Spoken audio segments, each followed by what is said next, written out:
on this computer.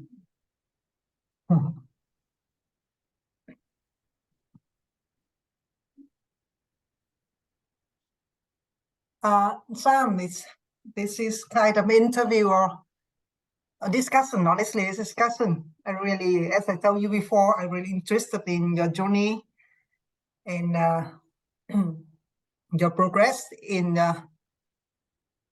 this part, and also your view and your reflection on what you've been through. I think it's been quite a journey, and it's quite interesting for someone, if someone interested in the spiritual part, when they listen to your story, they might get inspired or whatsoever. I don't know, but to me personally, it's quite interesting. So could you take some time to reflect and tell us about your spiritual journey, or I can call that, or this is simply my development?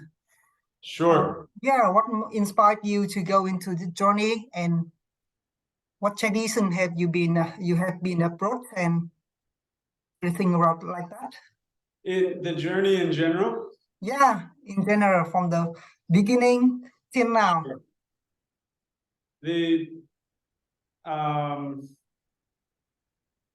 When I have thought about it over the past years, because I like to take time to reflect or to review and kind of see how the path is going and whatnot. And I think about it, I think for myself, and I imagine it's probably for everyone, but as far as I can remember, I've been some sort of exploring and going on adventures since I was a little child. And so for a lot of that time, for the majority of that time, that was in the more capitalistic sense. So I was doing little businesses and I was doing things like that. I was adventuring with like entrepreneurship. That to me was the creativity and the exploration. And then I was in the Marine Corps as a helicopter pilot for 10 years. So during that time, and even before that time in college, I was doing a little bit of personal development sort of things from the Western way. There's the book Think and Grow Rich, which is a pretty famous book. And so that opened up my mind in some ways. But I was going about it more from that way. There's some Dale Carnegie, How to Win Friends and Influence People. That book really opened my mind about, oh, I can speak to people this way and they're able to understand me better than if I just, come so strongly and say, I want this or I want that. So that was opening my mind. But for whatever reasons, I had the personality that I had to where I had some pretty strong feedbacks, especially when I was early in the Marine Corps, when I was still in college, but I was doing military. And I was about 21 or 22 was the first time, and then a year after was the second time, where in trainings as an officer, we would give peer evaluations of our peers, and they would be anonymous, and they would be ranked from 1 to however many people were there, 31 or something. And then we were given this box of all these different words that we could choose one word to identify that person, whether it's, leader, or whether some that I got. And at that time I was, like I said, early 20s and feeling good about myself and all energy and feeling like I'm very popular and just not full of myself consciously, but not aware of where I was at and how I would interact with people, because I had a really strong way of communicating.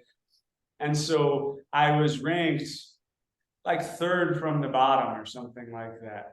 And I don't remember the words that I got, but one of them was caustic. And I was just blown away that I thought I'm going to be up here as one of the top leaders, and I'm at the very bottom and I'm getting words like caustic. I was blown away. And so that was a really eye-opening experience for me of, okay, my perception of myself is very different from the way that these other people perceive me. And it's also different than the feedback I'm getting from them, because I wasn't getting this feedback from them. I was getting the feedback that I thought of, like, I'm doing well. So I started more intentionally working on those things. And a year later, we had more peer evaluations. They were different, they were more improved, but they still weren't where I thought I was. And so I kept taking this in. And of course, I had also been getting this sort of feedback from friends and family, but it was more difficult for me to hear them, because when we're with the people that we know for so many years, to think, oh, you're just saying that or whatever. So that was kind of the early stages. But then there were years of lots of alcohol, drinking, not so much focus on the personal development, feeling pretty well tapped out with work, because flying and Marine Corps was so intense. And so partying and doing these things to kind of blow off steam. And also, like, casual relationships was big. It began being big. It went from only very committed relationships, no sexuality whatsoever, to slowly over the years, that changed until by the end of my time in the Marine Corps, around 2016, I was doing my own businesses and doing this entrepreneurship creativity thing, and I was successful with that. But I was really depressed, and I was, using alcohol way too much, and I was with many different partners, and I was not happy about it. I was just really not liking myself a lot. And so thankfully, I chose to leave the Marine Corps, because at that time I was just thinking I would go do entrepreneurship. This is my plan since I was a child. But I went to Spain to do a master's of MBA over there. And that kind of took me out of that negativity bubble that I had been in, of like just drinking alone basically, and casual relationships and things. Took me into this new environment where I'd been in a good amount of countries before that, but just for a week or two. I'd never been for more than a couple weeks. And what I found is after 2-3 months being even Spain, it's not so different of an environment. It's not like India. India is a very different environment than the US. Spain is different, but it's still pretty, it's not that different. But even being there, after a couple months, I just started seeing all of these blind spots that I had never noted before about myself and about what I had believed growing up in one place. I grew up in the US, and so my conditioning was all in the US, but I think it's pretty much, if we've grown up in any one place, we just have all of these blind spots based off of our cultural conditioning. And so for me, I started seeing all these things that initially in Spain, this looks ignorant, or this looks silly, or this looks whatever. But then after a couple months, I realized, oh, there's some method here. This makes sense, or I enjoy this, or whatever. So that started opening the mind more. And then I also had, during that year, I had the first experiences with psychedelics, with mushrooms, and then also with ayahuasca and another substance. And previous to that, I had only considered all drugs are bad, because that's how we grew up in my age in the US, so the war on drugs. And I didn't know anything about them. I just thought everything that is illegal is a drug and it's bad. And in the few years leading up to it, I had been listening to podcasts by Tim Ferriss and some others, and they were interviewing people who at that time I looked up to, like these entrepreneurs and these tech CEOs, and they were using psychedelics to assist them with creativity or to assist them with depression or things. So it opened my mind a little bit. Subsequently, during that year, somewhere where it was legal, I experienced some of these substances, and that opened my mind even more, and it connected me even more with myself. So when I moved back to the US in 2018, I had no responsibilities. I had no wife or children, no career that I needed to go to because I was an entrepreneur, no university, no family that I needed. And so I began focusing on business, but also really focusing on using my time and money for the first time in my life to actually grow intentionally. And so I was doing mostly Western sorts of things like Tony Robbins and like life hacking, biohacking sorts of things. But I had connected with meditation probably 2013-ish, I think, just through an application. I think it was the Headspace app, just doing like a 5-minute, very simple meditation. And at that time, I didn't really understand it. It didn't really make that much sense to me. because I was very much about doing and accomplishing. And so to sit even for 5 minutes and not be doing anything, it felt foreign. But Tim Ferriss and all of these other people, they were talking about meditation is helping them. So I said, okay, there must be something to it. So I would try to do 5 minutes and, probably a handful of times a month at most. And then once I went back to the US in 2018, I'm much more energized about personal development, personal growth now. I don't have alcohol. I decided to stop drinking alcohol at the end of 2017. So I didn't have that like depression and that just kind of huge hindrance holding me back. And I was also in a committed relationship with a really wonderful partner who was very supportive. So I wasn't going into the casual relationships, and alcohol and casual relationships were the two biggest hindrances and the two biggest things that I really, back then, I really hated myself about, because I didn't have a good relationship with myself. So I had this really like, oh, I don't like it. I want to be this person, but I'm not. So I hate you. And basically fighting with myself. I didn't understand these principles back then. So I went back in 2018, all energized from the MBA, just experienced my first psychedelics, which opened my mind, with a partner that's really supportive, without alcohol and no responsibilities that I need to do, and money in the bank that I had saved. And so it was a really fruitful period of time. I went back, and for the first time in my life, I was really intentional about finding a community of friends who had similar values. Because before that, I was kind of just trying to do, I think, as we often do, of pulling my friends or family along with me. And they're going one direction, I'm going another direction. Nothing wrong with where they're going in their own direction, I'm going my own direction. But I was so limited with my friend circle because my world was so small with the way I was acting that I would just try to pull the people from my past, take them with me as I'm going in this new place, but we had separated.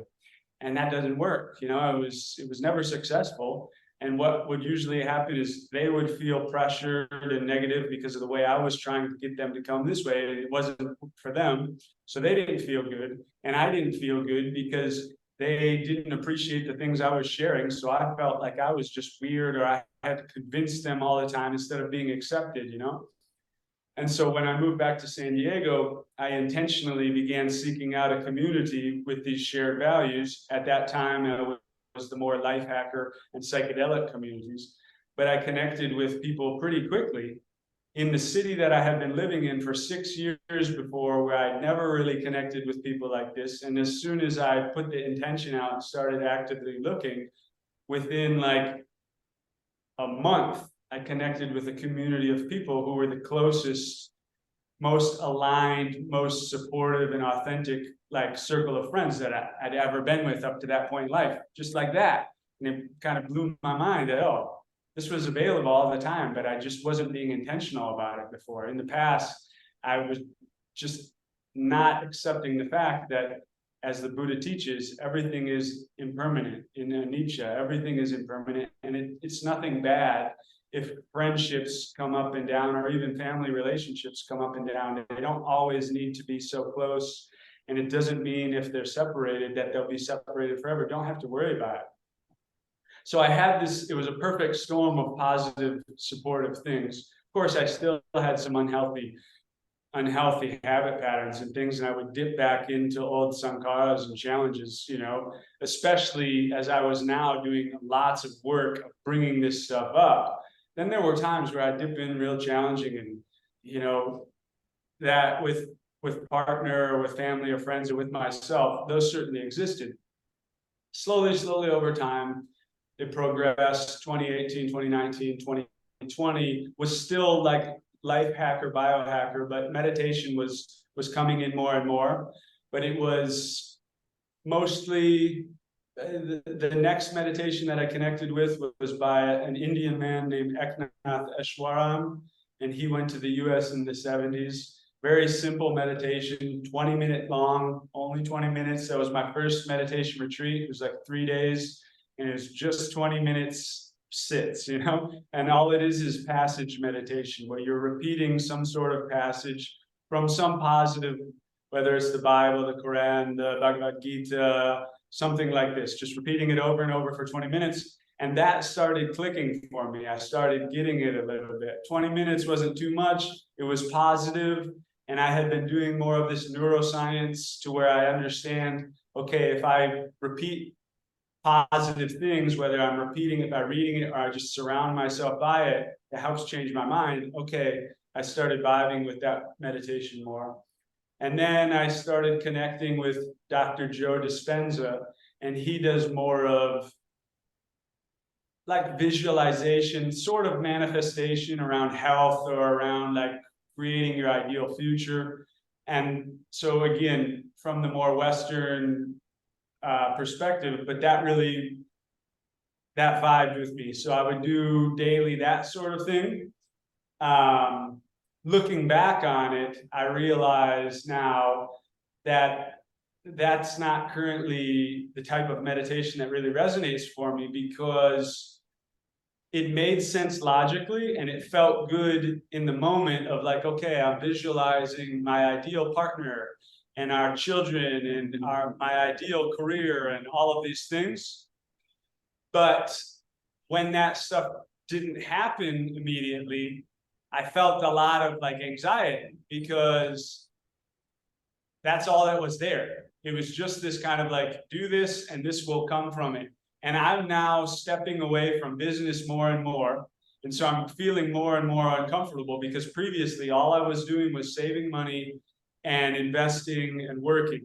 And that was my plan forever, is I'll just be building this money up, never spending it, you know, and I'll be good. Now I'm doing the opposite, working very less, and I'm spending my savings on all of these events and experiences, which often cost thousands and thousands of dollars. And I recognize that they're giving me benefit, but I'm not getting any financial results anymore, and kind of what's going on. And now I'm moving away from the entrepreneur circle, but I don't yet have as many friends in this other way of living. And so it's really confusing period for me. Lots of fear came up from the past about running out of money and all of these things, lots of old insecurities from childhood. Kept going with it, decided, okay, I've got the plan. I've got it all figured out.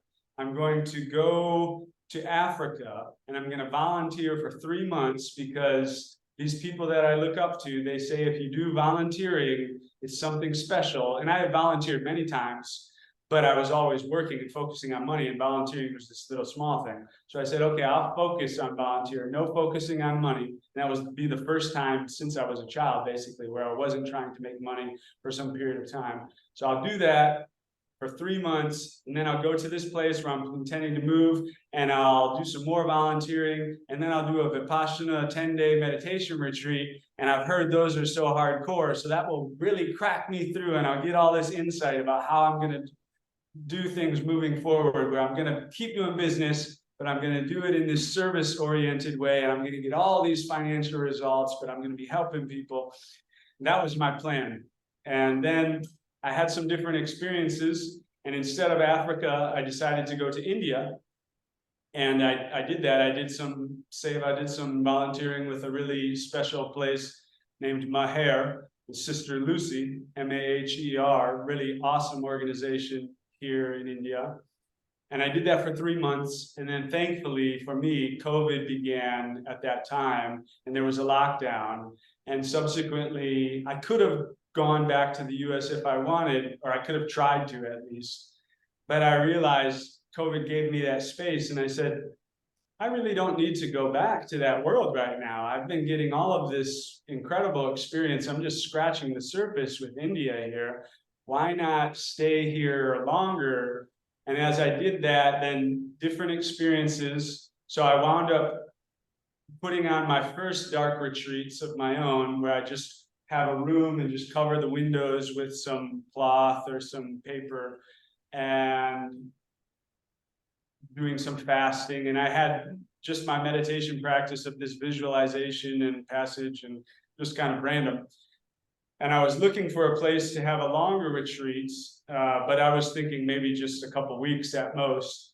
And through some other synchronicities, I connected with this place where I just was this last time.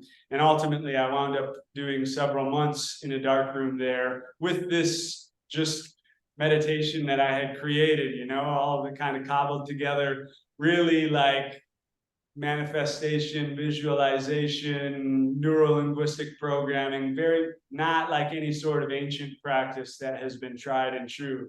And I was able to do it.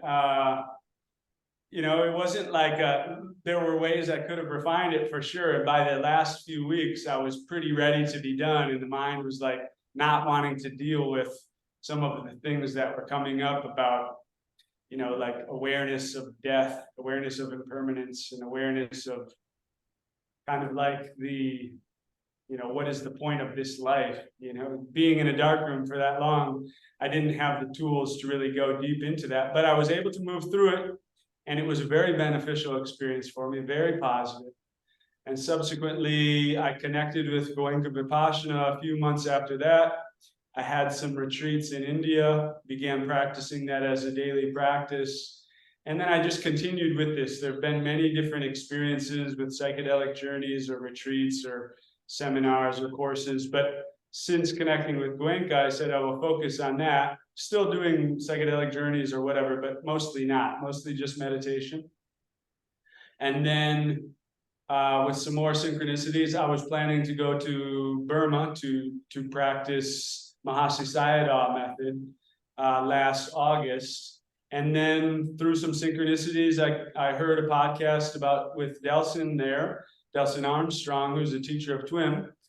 And that same day, I contacted Dhamasuka and said, hey, I'm planning to go to Burma here shortly, but do you have any openings in retreats before then? Because I'd like to, really, I wanted to experience Delson. I wanted to be around a person who's an advanced meditator like that, because I didn't have much experience with that. In the Goenka tradition, don't have much interaction with the teachers. And so I wanted to meet someone who was a more advanced meditator. I didn't really know anything about the TWIM, but if Delson's doing it, I'm interested to check it out.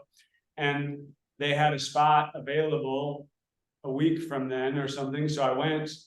I really resonated with the practice and really resonated with the ability to interact with teachers like Delson. So subsequently, I decided I'll go to India when Delson is going, and I'll do these next retreats. And I'll give the next year to just focus on TWIM and see what the results are. And so I did those next retreats up until the end of November, December of last year of 2022. And at that time, due to that, and also due to things that I had going on in my life, as over these years, moving further and further from kind of the normal life of having a job and all of those things that I had taken for granted. Yes, I must have a wife and children at this age because that's just what I should be doing. And more confident in just following what feels appropriate for me. I had been feeling like I'm moving more and more towards, if not a fully monastic period, then at least a period of real separation from most of society and really going deeper. And then this practice of TWIM really conducive with that. And so I decided, okay, I will go do another several months of a dark retreat, just focused on TWIM, nothing else. And so that's what I did. And I came out of that at the end of March, 31st of March. So what is today, the 9th? So 10 days ago. And it was a very fantastic experience, really grateful, including very grateful for you. Initially, I was intending to do this. Yeah, I'm going to do it all hardcore because that's how I like to do things. So I'm not going to talk to anyone. It's just going to be me, all silence. And thankfully, near to the end of the first month of the retreat, I decided to reach out and contact one of my teachers, Bhante Ananda, who also teaches a similar practice as TWIM, basically the same, and had a call with him. And that really, you know, meditation practice turned a corner and really went up just from speaking with him, getting some tweaks, and just getting the motivation. And so after that, every couple of weeks, I said, no need to be so hardcore, try to do it on my own. It doesn't make sense. I'm like fumbling around in the dark, trying to recreate the wheel. So every couple of weeks, I began having a call with a teacher or an advanced meditator, including two with you and different messages that we shared. And it really assisted me. Really, the success that I experienced in that retreat, I don't think that I would have experienced without the contact with you and the other teachers. So thank you very much, my brother. I appreciate you. Quite a good journey.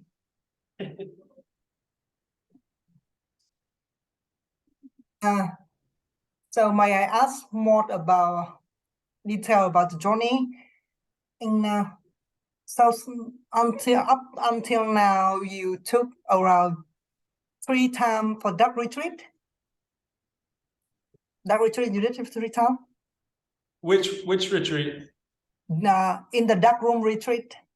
So in my journey with darkness is kind of funny because for me, and I've just been recording some videos. I was planning to record 4 videos, just sharing a little bit about darkness, because not so many people have had the experience. And now I've had over 220 some days in darkness in the last 3 years, but I've already recorded like 15 videos because there's so much to talk about. For the experience, my experience with darkness, I think it's really classic example of how disconnected we can be in the modern world and in the Western world, which is where I have the most experience. So in 2018, I read a book named Stealing Fire. And it's a book written by 2 very Western kind of researchers. And it's in a very Western way of like altered states and flow states. And so like extreme sports and the Navy SEALs and big events like Burning Man and psychedelics, and studying all these similarities about getting the minds in these optimal states to be able to, you know, do this stuff. It's a very interesting and cool book. And in that book, they're describing these different tools and modalities. And one of them they describe are known as sensory deprivation tanks or float tanks. And this is a room that is large enough for a person to lay down in without touching the walls. And it's totally dark and it's soundproof and it's full of water, maybe this deep with salt in it. So you're floating. So easily the mind let goes of the bodily awareness, which is something now in the TWIM practice as we go into the jhanas. It's very similar. The mind let goes of the bodily awareness. And so it's just like you don't hear much or anything, you don't see anything. So it's just like the thoughts are swirling around and they're not constrained by the other senses. So I read that book and I was really drawn to this idea of float tanks. But at that time, that's 2018, so I'm 33, 34 years old. I've been a Marine helicopter pilot for 10 years. I've been in Afghanistan and things, not in direct combat, but I've been in lots of intense experiences. And I've done lots of other things, you know, jumping out of planes and climbing rocks and doing all kinds of intense things. And I am really frightened about going into a dark room for 45 minutes because I'm like, what is going to happen? What's going to come out of my mind? I have no idea what's in there. Do I need to be afraid of this? Is there some part of me that, you know, like is secretly, like these words that are used in society, you know, you're a sociopath or a psychopath or you're manipulative or you're an addict or any of these labels that are just kind of stamped, or you go crazy, or these things where we treat the mind of ourself as this thing to be afraid of, or I just snapped, or I just, you know, cracked, or these sorts of things. And so that is what I was afraid of. Like I had not uncommonly over the previous years, different times, like experiences where I'm with a friend and we're having friendly times. And at some point the mind just says something like, you should punch him. You should hit him.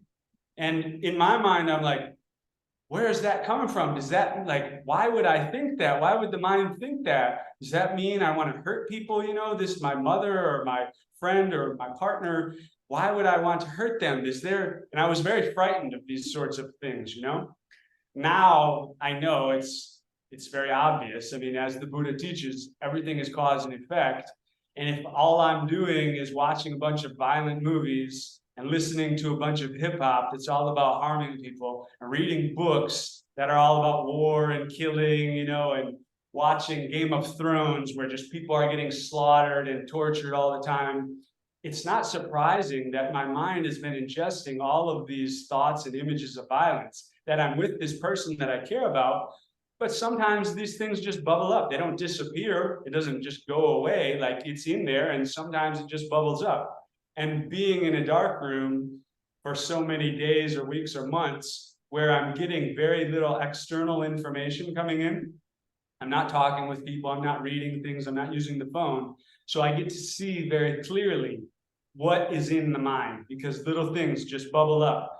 And they're, as the Buddha teaches, they're impersonal. I'm not thinking them. I'm not saying actively, let me remember that time when I was a child, when I walked on the beach. I don't do that actively, but I have now the ability with this tool gained through this practice of TWIM, which I'm very grateful for, this mindfulness, this awareness. And I can see the mind, I can see these little thoughts. And sometimes they're what we would call nice thoughts, like the childhood memory, but sometimes they're thoughts about harming people or whatever. Now, after years of doing this, there's much less thoughts. It's been years since I remember being with a friend or something and this thought coming up, just hit him in the face. That has been for years now, because I've been purifying the mind, and I don't ingest, I don't watch those shows, I don't read those books, I don't listen to that music anymore. And so no longer are those active in my mind. It's much more now when I'm with people, I'm just feeling more and more love and connection with people. That's just an automatic thing now. And this practice of TWIM, of feeling loving kindness actively for people, that really helps a lot, So, but at that time, back when I'm 33, 34 years old, I'm flying helicopters in the middle of the night, pitch black, on the ocean, on a ship that's going up and down, terrifying experiences. And I'm able to do that, but I'm frightened of being for 45 minutes in a dark room with myself, because I was so afraid of my own mind and what is in it. Mainly due to the conditioning from society, where they say, you need to be afraid of yourself. Like, this is a message sent over and over, like, there is something to be afraid of about yourself. And so instead of being with yourself, you need all of these sorts of distractions to keep you from having that empty time with yourself. So I began going into the dark to the float tanks, and I found pretty quickly, okay, yeah, nothing happened. Like, actually, it's really enjoyable. It's very tranquil. There's no stimulation. At that time, I was still very much, like I said, in the life hacker world. And I was always into stacking experiences. So take one experience, but then do a couple other things inside of it. So I'll have like a psychedelic journey in the float tank while I'm using waterproof earplugs to listen to some affirmations or some binaural beats, so trying to do all these things together. So I wasn't yet at the place of just like, let's just be in peace and quiet and tranquility and just relax. I was still bringing in things, I was still doing, but it was less doing than normal. So for whatever reason, the darkness resonated with me. And so moving forward to India, I was reminded of that, and I wanted to have some days. So first I did a 5-day and then a 7-day where it was not fully dark, but I would wear an eye mask and I covered the windows. And I would use the phone a little bit I did a breathwork session and some things like that. So I wasn't fully separated, but those were also my first solitary retreats and my first silent retreats. I had never been disconnected from everyone for more than a day up to that point. And I enjoyed it. And I was also at the place of really pushing myself, which is kind of a historical thing. So I decided, all right, now I'm going to do one full on for 7 days, totally dark, and no food or water as well. So I did that one. And then, then I had this multi-month dark retreat. Then in 2021, I did like a 2-day dark retreat before I had a medical procedure, because some of the things that I've read say that it helps the stem cells being in darkness for a period of time. It helps them. So I did a 2-day, and then I went down to Mexico, and I was planning to do a month-long dark retreat. but I had some little complications due to fasting and due to not so wise of stacking. So I did a little over 3 weeks that time. Then last year, I did like a 3.5 day dark retreat with my partner because she had been interested in being in darkness. And I had thought it was a really cool idea to share that with a partner, because darkness is a really soft experience generally, because like light is kind of jarring if we think about it. All of these things are attempting to draw the attention of the mind, and the eyes are continually focusing, and they're bringing in, even just looking at this. I mean, I don't even know how many pieces of information this is, you know, millions of pieces of information just right here that the mind is taking in. And so it can be draining. Whereas in the darkness, there's nothing to focus on. The eyes get a rest, whether you open or close the eyes, pretty much the same visual experience. And moving slowly, because otherwise run into the walls or run into something. So moving physically slowly, not thinking about a lot of things because there's no new information coming in. So slowly the mind is slowing down. It's just a soft experience for me. And so to share that with a partner, I thought it's a really cool idea. So we did 3.5 days together, and it was really just wonderful, really tranquil. And there's nothing to do, you know, there's no checklist, there's no time. So you're not in a rush to do anything. So you can just be with whatever. Sometimes we're together, sometimes we're talking, sometimes we're quiet, sometimes we're apart. And then, yes, I had this long one. So I think that's all of them. It's like around 7 or something like that, different links. Okay, I see.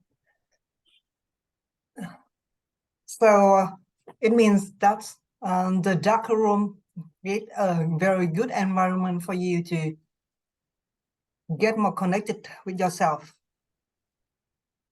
basically. For me, in my experience, yes, very much so, for these different reasons. Like I said, one of the biggest ones being, just as the Buddha speaks of, seclusion from others and seclusion from the senses. Because even if I'm fully alone in a solitary retreat, but my eyes are open, I can still see the flower, and that reminds me of a flower in the past, and mind goes down some story about the flower. Or I see the chair and think about, well, you know, there's things that the mind, it just gives more little distractions for the mind. Whereas in the darkness, for me, it just helps me be more present with the direct present experience. And then because of those things, like I said, it also helps me slow down. And slowing down, then I'm more present. No time engagement. So I'm more and more present, and it gives these opportunities. The no time, I think, is such a big one, because in this day and age, if we have a cell phone, and I only really thought of it recently, but if we have a cell phone, every time I look at the phone, I am reminded of time, every time. And we take it so for granted because we're so used to it, but that's not normal. In 100 years ago, very few people are thinking about the time a dozen times a day, let alone hundreds of times a day, continually be reminded of the time. And when we do that, at least for me personally, when I'm seeing the time, the mind is continually doing this little thing of little rush, or am I, you know, do I need to do something, or do I need to squeeze something? There is this little energy of doing, because there is also with time, at least what I found in my own life, and definitely when being in the darker and being able to look in these deeper and deeper things, I found that there is this deep, subtle, but almost omnipresent experience of the fear of running out of time. Whether that is due to the fear of death, or the fear of not accomplishing things, which is basically the fear of death, or the fear of these other things, which are all basically the fear of death, which is basically the fear of running out of time. And so when we're reminded of time over and over, I think that it's a really harmful impact. And it's very challenging if one is not really advanced as a meditator, being very present of seeing the mind do that. It's very challenging to stay in the moment if I'm continually being reminded that time is changing and running out and I should be accomplishing something. So that's one reason why I'm a big proponent and supporter. If I were running meditation retreats, I would allow none of the meditators to have a watch, and I wouldn't let, like any sorts of clocks, maybe a bell for food, but otherwise, I think it just takes out of the present so much. So that's a big one that for me, that is really subtle and maybe not so obvious, but not having the awareness. Of course, time is still there and the mind knows. And so I can hear the sounds of the birds. I can hear the call to the prayer of the mosques. And I know roughly when they bring in the food.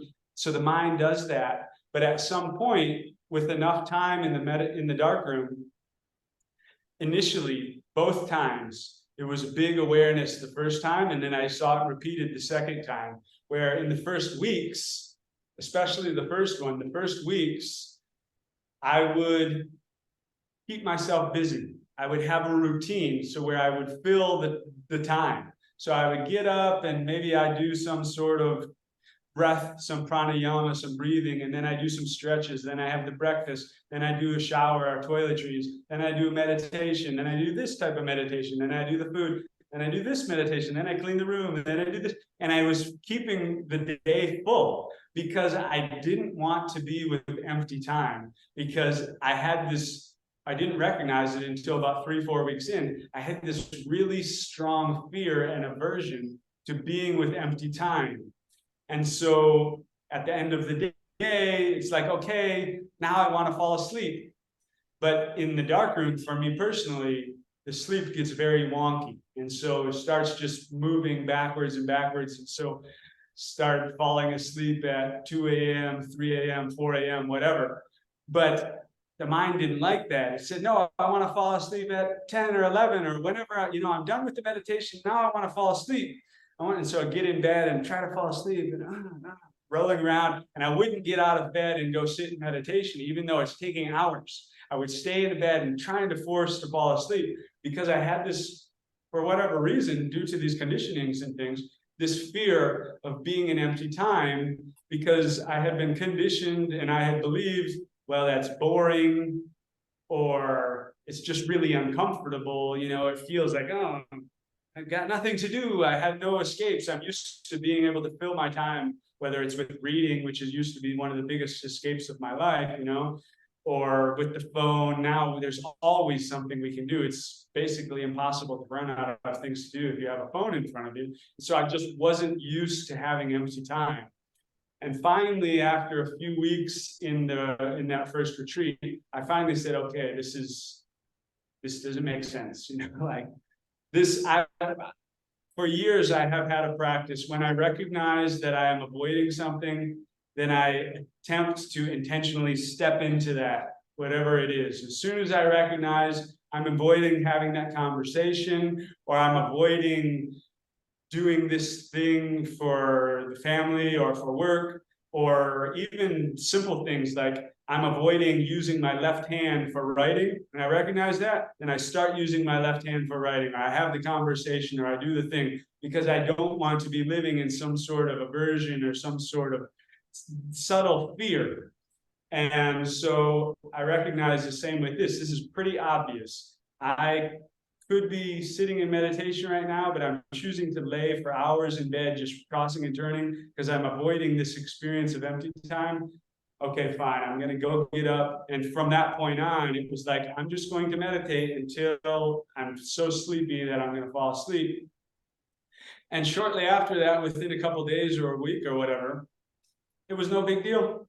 I didn't have that aversion. I didn't have that uncomfortable. And I actually really found like, okay, I really like this. Like, I really like just being in this space instead of planning, okay, I'll meditate for, approximately an hour because I know how long that is. And then I'll do this for approximately this time. Instead, I would just meditate for as long as I could physically, or as long as it really felt appropriate. And that felt so much better for me. And now that's much more a part of my life, especially when I left that dark retreat and I went on this journey for 4 more months in India of just very intuitional, very little planning.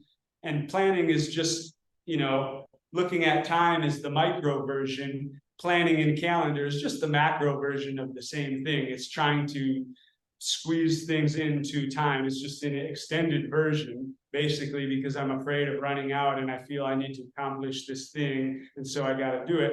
But instead, it just became very intuitional. I go to this place because this or that arises. I have no idea where I'm going to go after that. I connect with this person, they share that. I check in with myself. That's interesting, but it doesn't feel appropriate. I stay for a little bit more, then I meet this person and they share that. That feels resonant. So I go to this next place. Very flowing and very intuitional, instead of feeling constrained by these limitations of time or calendar or schedule. And I credit that in part due to this experience that I had in the darkroom of finally just being with the empty space and realizing, as the Buddha says over and over in his teachings in the suttas, the bliss of renunciation, the bliss of seclusion, the bliss of peace. Because renunciation, the renunciation of doing all the things, instead of, I used to be just always planning and doing in the big checklist, and I took some space from that. I said, no, I'm just going to do what feels appropriate. So I renunciate. The seclusion, again, the seclusion from saying that I have to interact with all of these people or do all of these sorts of things, and I can be just in nature, or even I can be in the middle of a busy city, but I don't need to be connecting and on the phone and all of that. I can be secluded even when I'm in a circle of people, and it feels peaceful to not be engaging all the time. Engage, stimulation. And so subsequently, I began experiencing that peace of just the peace that exists all the time, but I didn't realize it because I was always filling that time, and I was too blind and too distracted for the possibility that exists when I'm not doing things. Okay, I see. So it means that under the dark retreat, you are able to see the habit pattern that related to time and attachment to the habit around that. Yes. And now you are you learned and you live in a totally different way than before. As used to be Western type of, the way used to be a very Western type, very planet, fear of useless, fear of wasting time, to a new set of habit of going things like intuitively and spontaneously. Okay, whatever happens, just happen, and then okay, do it accordingly. Correct. Those are two very different set of habit. Yeah, very. Okay, I see. And being in India also is very conducive for that. I couldn't have planned it better, you know. India is it's the US or different parts of Europe, they're very much in boxes, you know. Everyone is Very used structured. to fitting everything into a box. In India, it's like I may be on a bus or even a train and I'm scheduled to arrive at this time, but who knows what, we turn the corner and they're working on the road, or there's some cows in the road, or I just meet some very interesting person and I decide to change because there's all kinds. It's a very just like fluid place. And so it just really assisted me in taking that practice and then putting it into the life, the integration, which is so key in my experience, whether it's with a psychedelic journey or with a retreat or any sort of experience. It's easy to get into the kind of consumption spirituality or consumption consciousness sort of world of like, okay, I'm living this way. I want something to solve my problems. So I'm going to go to this retreat real quick. I'm going to get some great experiences because there's very positive things in all different sorts of retreats. And then I go right back immediately into my old way of living. I don't have any time of integration. You know, it's so common to see, and I used to do the same thing. But like to be in a meditation retreat or in a psychedelic retreat or any of these retreats, and it ends on this day, poof, everybody's gone. Same day, you know, within an hour, everybody's gone. They got to get back. They got to go. I had one Vipassana retreat here in Damagiri, and it was canceled on the third day or something like that because the second wave of COVID, the government made these different organizations close down. So it's the third day of a 10-day retreat. So everyone is expecting to be there for 10 days, right? It's only the third day, and it's canceled. Within 3 hours, I'm the only person there. everyone else is gone. Even though they were scheduled to be there for another 7 days, they said, I gotta go. I got other things I can do. And I'm like, what about just staying here, for a couple of days and integrate this into life? I have found a lot of benefit in whenever I have a retreat, at least having 1 day, but ideally a couple days of staying at that place. So where I'm back into life a little bit. I'm not like in the dark room. That's obviously a very big separation from normal life. So I come out and I'm back into life a little bit, but I'm not back into all my old patterns, because what I have found is if I attend a 10-day retreat, I'm going to get some sort of benefit, 99% sure, because the practice is good, and just separating for 10 days, even if the practice is who knows what, it's still good, because very few people, including myself, up until I was 34, I never separated even for 2 days, let alone 10 days. So just to get that experience, it's going to be beneficial. But if I do this thing of work life normal, retreat, boom, back to work life normal, then what the mind learns is this is just another habit. Basically, when I'm in the normal world, I operate this way, which are all the old unhealthy habits. When I'm in this world of retreats, okay, I operate that way. But that's a separate world. It's so different. And so I just have this habit of every so often being in this world. Then I come back here. And since I immediately jump back into all the phone and all the work and all the relationships and all the old unhealthy habits, these parts don't really come here that much. And so the mind just gets into this new habit of, instead of being here 100% of the time, I'm here for 90% of the time. I go here and I act this way for 10% of the time. And then I come back here and I go back to acting that way. So integration for me has been very beneficial. And then, like I said, I couldn't have planned it any better to be in an environment of India where the intuition integration was really, really built very nicely. And so it assisted me even more. Okay, I see. Congratulations to you. Thank you, brother. I appreciate it. I'm very grateful for it. Yeah. And from your story, I heard that you spend a lot of time with mind hacking, biohacking, or finding actually another state of the mind, basically. So in TWIM also like that, we develop some other state of mind. It's very different from the flow. It's very different from the being stiffness or being very concentrated or being very, for example, when you visualize something that, like Joe Dispenza talk, sometimes you visualize your vision and you kind of in a dreamy state like that. But in a dream, the state you in each jhana is quite different. So from all of your experience in a very different technique, you should experience a lot of mind state, flow state, working state, deeper state of awareness, or something like that, even the blackout, the nirodha. So in all of those states you experience, what state make the most impact to you and why? Sure. Yeah, that's an understandable question. Well, one, it's very difficult to compare any sort of experience because there is no real metric, at least in my level of consciousness, to be able to use. They're all so different.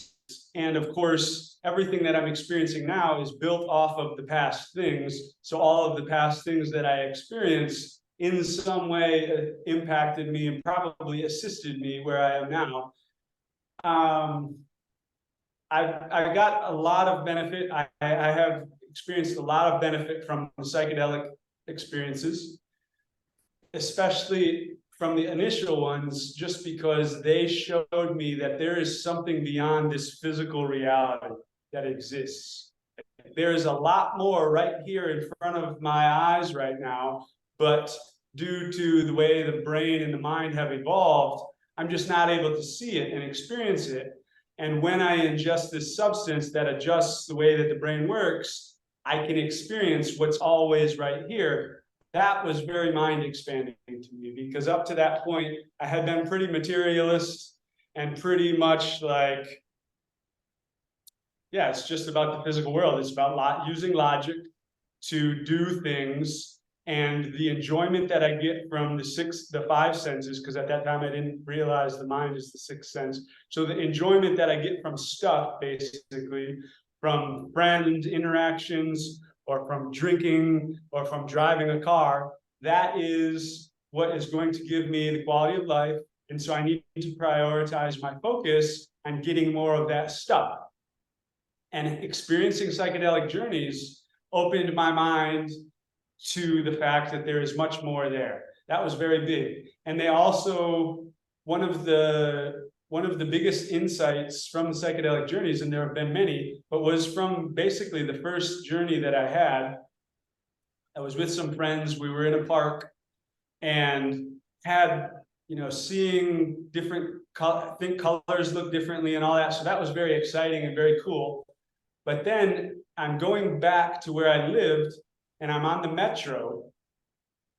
And there was this moment where I recognized, and I didn't have mindfulness back then. So now I would be able to recognize it more with the mindfulness that I've gained from meditation, with the awareness. I didn't have it back then. But the way that the psychedelic adjusted my neurochemistry in my brain, I was able to see it, to where there was this moment where I'm on the metro and I'm just feeling good. I'm just feeling relaxed. I'm just feeling totally at peace with who I am.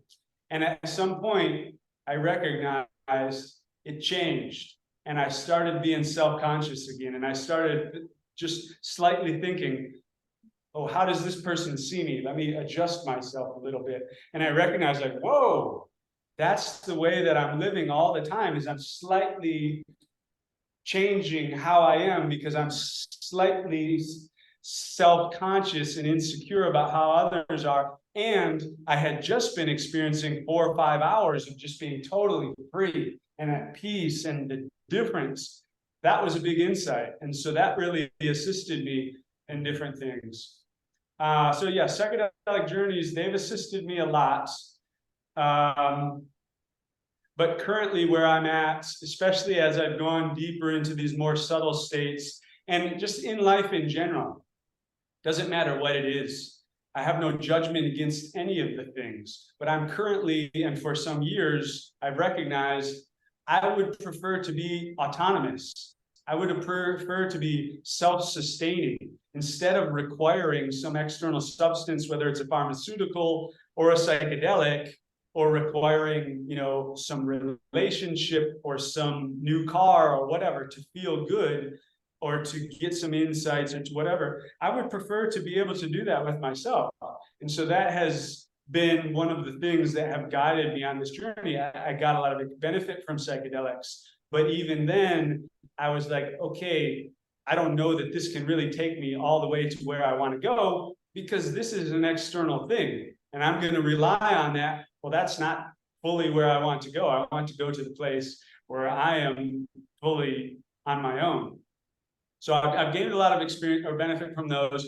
Tony Robbins' experiences, those are very he's a master at understanding how to take the human psychology and physiology, take 3,000 or 4,000 people, put them in a room, get the music going, get the lights going, get up, now do this, yeah, now get down, or break through and do this writing, and get up, and like this, every day and every way is getting better and better. All of this, Tony, I mean, he's a master at that. And I learned a lot just from being in his presence to see what is possible for the human biology, psychology. And I would say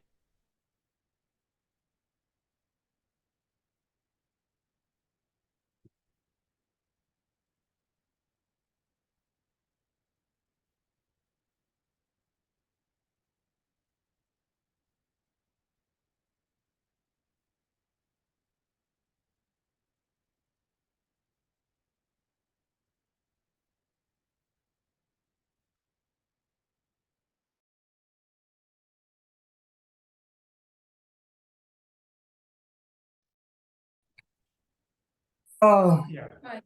I'm Hey, back brother. now. Cool. So what I was saying, the Tony Robbins events and these sorts of, that's a pretty life hacker, biohacker place as far as him understanding how to tweak things to get all of this energy. So that was also eye-opening for me. And those experiences during, they feel very good. And for a period of time after, they feel very good. But I'm not sure from my own personal experience, not saying that, you know, it's not possible. I'm just not sure how deep they could go for me as far as having long lasting, like beyond it, having to go get some checkups with those every few months or every year or something like that. You know, like let me get another shot of Tony in the veins and get amped up again. And also, those things are, again, no criticism, but those things are pretty heavily focused on money in one way or another, or on stuff. And so, like the visualization world and that, the manifestation world, I didn't get as deep into that, but I was still into it a bit. And especially now, having this teaching from the Buddha and having this experience with having all these different modalities, I can recognize, as the Buddha teaches, the cause of all suffering is desire, or desire is the root of all suffering. And so when I think about that and I compare that in my own life, where my different suffering has come from, whether it's come from wanting to have a partner. When I was younger, I really thought I should be married at this age, and I'm not. And so I'm feeling all of this desire for it, but I'm feeling bad that it's not. And what's wrong with me? So that's the desire for the partner, or else the desire to not have something. Like I had, you know, certain types of unhealthy addictions in my life. And so I was really upset at myself. I don't want this thing in here. I want it to go away. And so I'm experiencing the suffering from the addiction, but then I'm also experiencing the suffering of beating myself up that I have it, and you did it again, what a loser, and all that sort of thing. So I look at my own experience and I see all of this suffering that I've brought on myself from desire. And then if I look at the manifestation world, from my own experience, and I didn't go into it deeply, like I said, but from my experience, it's like fully focused on desire. It's like I am in this work experience right now, whether it's my health, whether it's my partnership or my money or whatever, and I'm not happy with that. And so I want to manifest this new thing. I want to have this new home that's so right, or I want to have physical health, or I want to have the perfect partner, or I want to have a child, or whatever. I'm not knocking it, and I know that it can bring people things that they feel that they want. But for me personally, that seems to be going counter to the direction that I'm interested in, because now I'm interested in being at a place where I accept whatever. You know, I'm with my friends right now, and that's really great.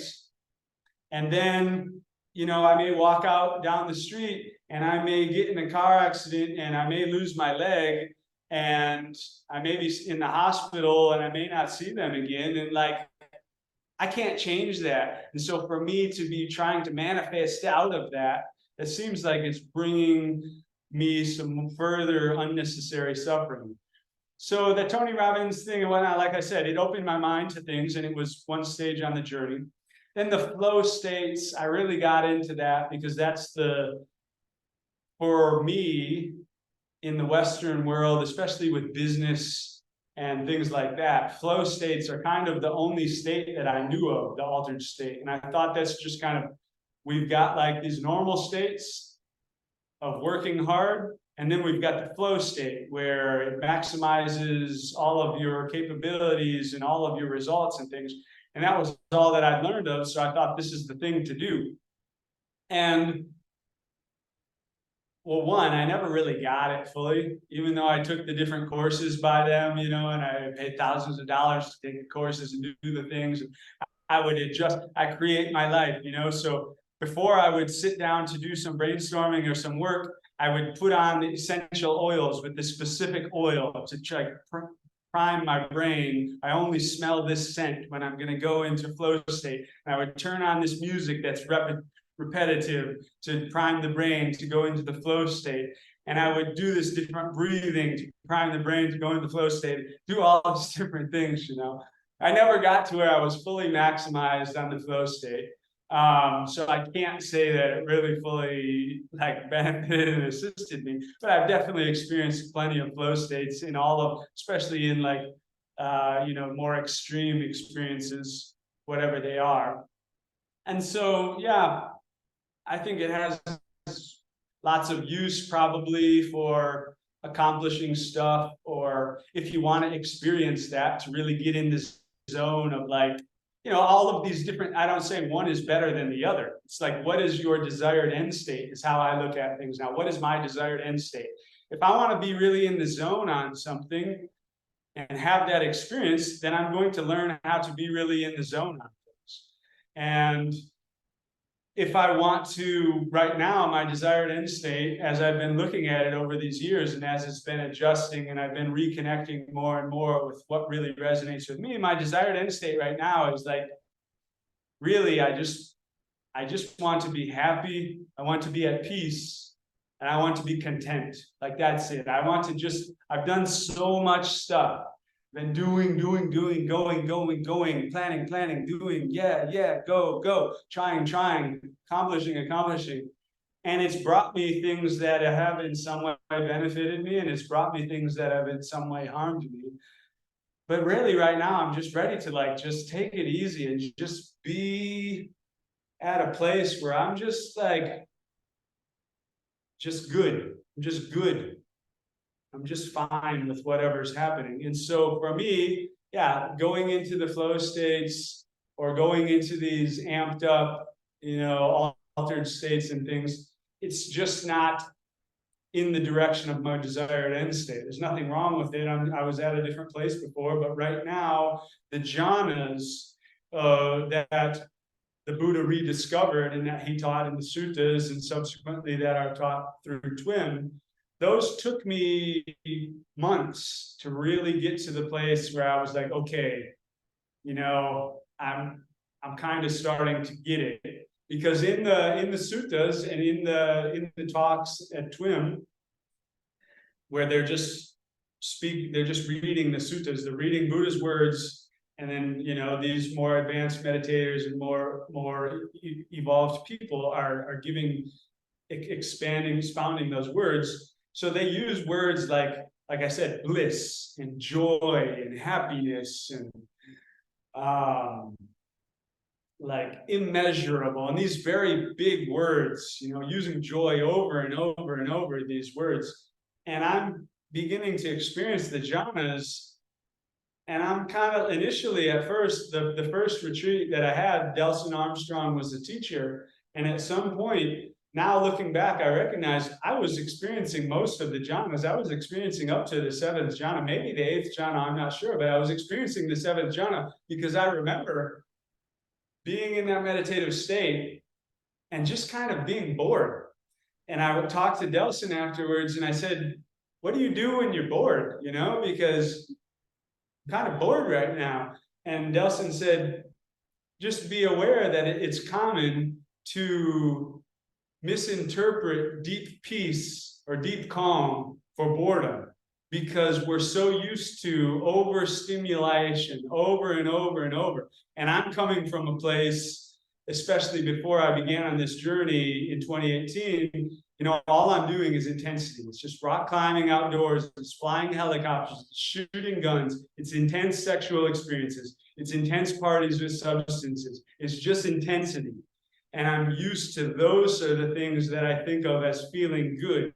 And these jhanas are experiences that are very, very subtle, very tranquil. It's why the word, I'm assuming why Bhante chose to take the word tranquil, because for me now that I've had months of experience with it and a couple thousand hours now after being in the darkroom of practice, and so I've had dozens of hours in the jhanas, and in these deeper jhanas, now tranquil really resonates with me of just like, ah. And it would be like the difference of comparing for me of what I was used to, of that intensity of rock climbing and outdoors on a mountain And all there is protecting me from falling and smashing my body is this rope. But even that can come out if I don't set it properly. Sometimes I fall out, and all of this adrenaline, that's what I'm used to. And if I would have felt the feeling that I feel when I get into a warm bathtub that's just right, and there's some very soft, maybe just some birds singing in the background, just like that, just very soft and subtle. Well, if I would have felt that feeling while I'm up there rock climbing, I wouldn't have even noticed that feeling, because I've got this adrenaline going, and I'm listening to this intense dubstep music, you know. I can't hear the birds. I can't feel that, because I've got this adrenaline going, the heart's going, the fear, the anxiety, the excitement, all of that. That is similar for me of these experiences of the jhanas. And so it has taken me months, and I'm only just beginning to scratch the surface, but the dark room really helps because I don't have all of those external distractions. So I really could be for hours and hours and hours at a time with that. And so Bhante Ananda, one of the teachers, he's very big into joy. He just says over and over, are you feeling the joy? Don't forget the joy. Keep feeling the joy. Focus on the joy. The joy is so important. And for weeks, I'm like, joy, I don't know what you're talking about. Joy for me is I just won the lottery. Like, yeah, we won the lottery. I got $1 million. I'm so happy. Or it's like, I just saw this friend for the first time in 10 years. Oh my God, that's joy. That's the joy that I was used to. And it took me these hours and hours of finally giving some awareness to what is my experience right now, instead of the mind going into its story of, I want to feel this because this is what I have labeled as joy. Instead of going into the story, because the story is so much of what we generally do. Instead of experiencing the experience, we just think about the story and the label that I have put on. When I drink water, I feel this way. Okay, so I'm not really even aware of what I'm experiencing when I drink the water. I'm just aware of the story that I created 25 years ago about what I feel when I drink water. In the same way, when I see this person that I've had this negative experience with, I'm not actually aware of the experience that I'm having with them right now. I just go back to the story that I created about them when we had that negative experience, and I see them through that lens. Well, it's the same for me with these words like joy and stuff. And so I had to give much more intentional awareness to what am I experiencing right now as I'm in this meditation. And I started checking in with the physical sensations, and I started checking in with the mental sensations. And I started realizing, oh yeah, this feels good. Okay. Like, it's not what I would have called joy in the past, but this is really tranquil. It's really peaceful. The mind is not getting so active and so engaging and so moving. Much more peaceful, much more at peace. The body is really relaxed because of it. It's not all tense. It's not all preparing to go and do things. It's not all thinking. And so subsequently, I began gaining more and more appreciation for these very subtle states, which my theory, my assumption is that they always exist, is my assumption. It's just that I pile so many things on top of them that I'm not actually aware of them. And I had an experience actually a little while ago, over a year ago, where I had a psychedelic journey with a substance known as 5-MeO-DMT. And it's a very powerful substance. It's a very ineffable experience, to where if it's a very strong one, basically it becomes a non-dual experience or something like that. So there is awareness there, but it's a very strong experience. Awareness of the body and everything goes away. And so this was the first time that I had it after some years, to where I had much more practice with meditation now. I hadn't yet come to TWIM, so I didn't have nearly the mindfulness that I have now, but I had been using Goenka and I had more awareness. And so I had that experience with the psychedelic. And it was a very blissful, positive experience. It was, you know, if I had to rank, who knows, but I would say at least top 10, if not top 5, just blissful experiences of my life, very strong bliss. But at some point in that journey, because there's still awareness, at some point in that journey, as I'm coming back, I just started laughing because I realized this experience, which I would say top 5 most blissful experiences of my life, it's actually an experience I have 24 hours a day, 7 days a week, 100% of my life. I'm feeling this experience I get because I had the awareness in this journey. This is the most common, most known experience that I've ever had. It's just that it happens so much that I take it for granted. And the mind has been so trained to want something else that even though it feels so good to just be in this bliss that exists when I'm not doing things, the mind has been so trained that it keeps doing things and it piles it on. And so subsequently, I no longer have the awareness or the sensitivity to this very, very subtle state that is actually so incredibly wonderful. So I experienced that with the psychedelic journey, but that's just kind of a one-off because the psychedelic journey doesn't give me the training on how to be becoming more and more subtle, but it gave me the awareness that, hey, this exists. And then I found it very interesting that 2 months later, I connect with TWIM. I begin entering the jhanas, which the Buddha rediscovered are just this natural process. When I'm sitting and I'm not engaging, just immediately, as soon as I close the eyes and I take the mind from thinking, even if the mind is thinking, because that's the nature of the mind, of an unskillfully trained mind, the mind that has been trained to just think all the time, but that's its nature. So it does that. But now I've brought the senses in and I'm just being here just immediately. I feel a little bit more peaceful. I feel a little bit more relaxed. I feel a little bit more happy because I don't have something to do in this moment. I don't have anywhere to go. And this being the first jhana, basically, just bringing things in. And as it's taught with TWIM and as the Buddha taught, one of the different ways that he taught, just feeling this feeling of loving kindness.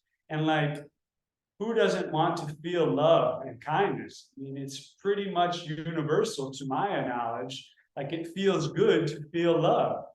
And so bringing in this sensitivity, initially, just the same way, I would ask the teachers, I don't know if I'm really feeling love, you know, like it's just like this thing in my chest. I don't really know. Is this the love? I don't know. But slowly, slowly, we gain the confidence, we release the doubt, and we stop trying to use the mind to say, well, this is what love feels like, and I'm feeling this, so this must not be love. Just accepting, like, it's all good.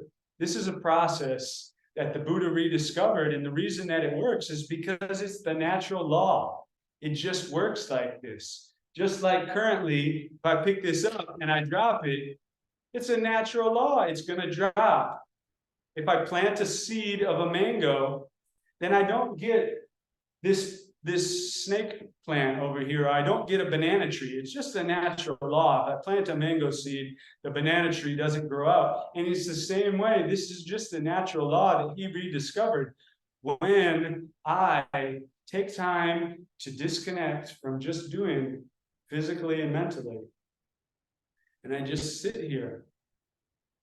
The more that I do that, the more that I let go, let go, let go, accept, let go, let go. Or as is taught by Bhante Vimalaramsi in TWIM, as soon as I continue practicing, recognizing I have the mind here with the loving kindness, and then the 6 R's. The mind goes over here to a thought. I recognize that the mind is with the thought. I release that, even if I'm thinking right in the moment, I'm thinking, I wonder what I just let that go, release right in mid-sentence, just let it go. I relax the tension that comes in the physical body because as the Buddha rediscovered, as Bhante Vimalaramsi has taught, and as I have seen for myself, when I'm just relaxed, I'm feeling so tranquil and at peace, and then the mind goes as nature to do, and it goes and it starts thinking about that conversation. As soon as it goes, there is a little bit of tension in the physical body and in the mind because there's a little bit of focus. It went from this expansive state of just accepting and then a little bit of focus to this thought. And with focus, as we see, as Venerable Metananda has shared, and I think it's so wonderful of an example, if I say focus on this finger, we can just feel it right now. There's a little bit of constriction right here. The eyes are a little constricted. And if she does something over there that kind of distracts me, there's a little bit of aversion to that because I want to focus on it, but she's drawing it over there. So I feel this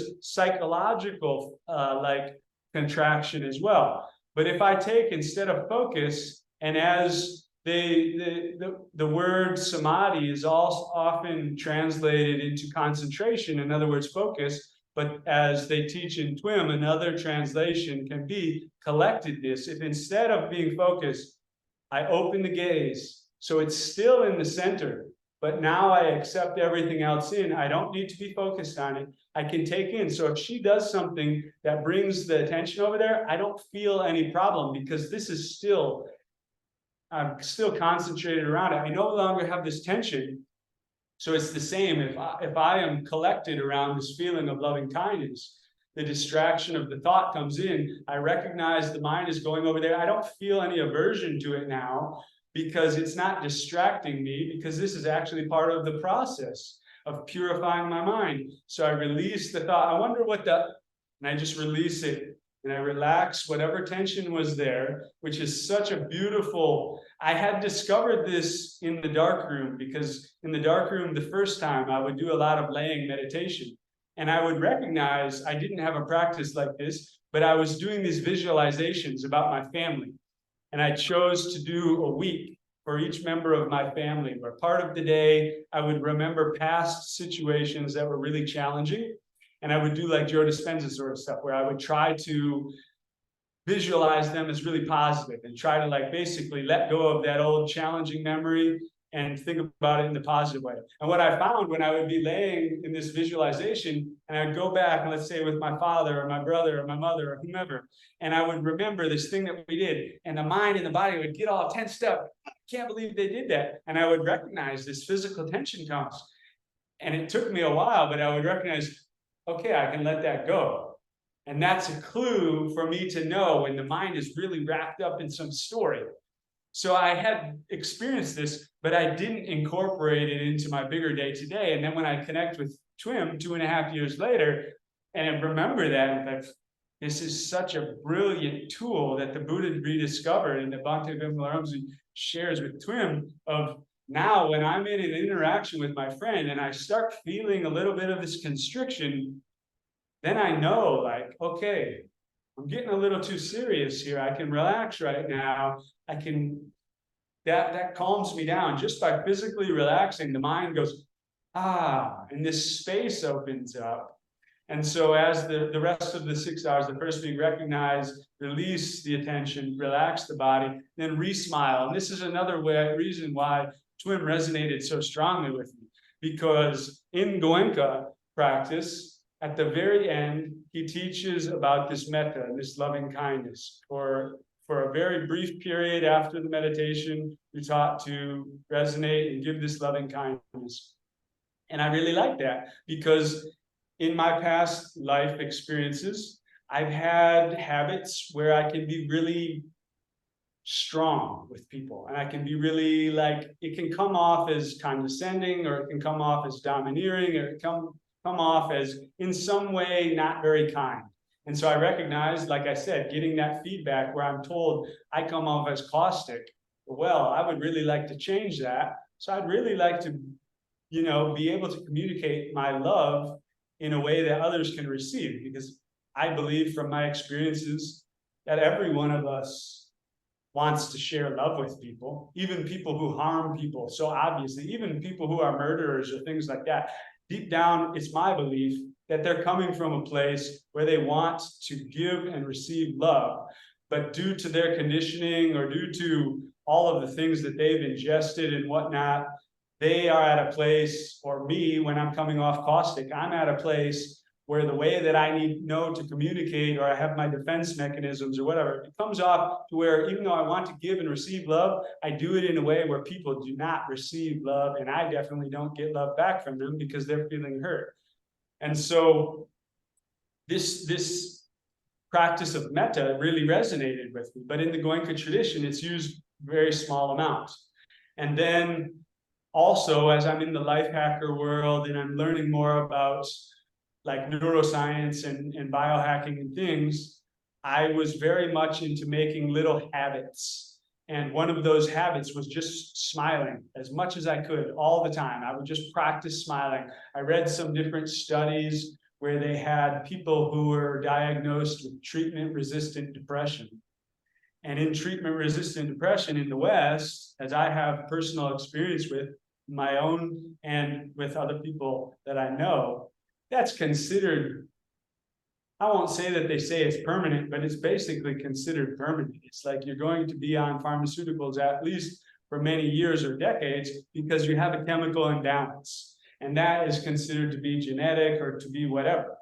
But in these different studies that I had read, there are people who have treatment-resistant depression, and they took them for some weeks, and they just set them in front of a table with a mirror, 3-part mirror, so it goes around their face. And all they did for like an hour, a couple hours, several times a day, is just smile into that mirror.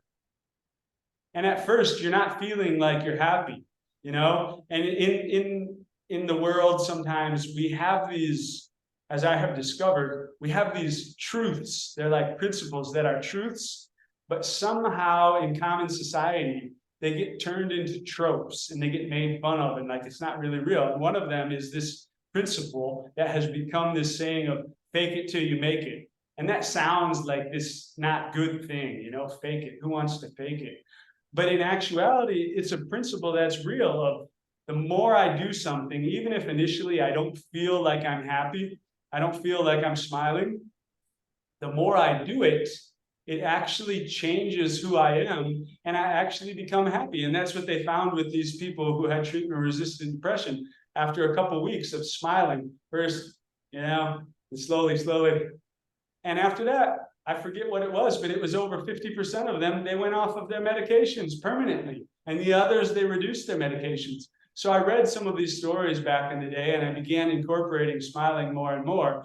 So when I come to TWIM and I see that one of the steps of the 6 R's is to smile, and he's sharing very similar reasons because smiling brightens the mind and lightens the mind. Well, again, it just really resonated with me.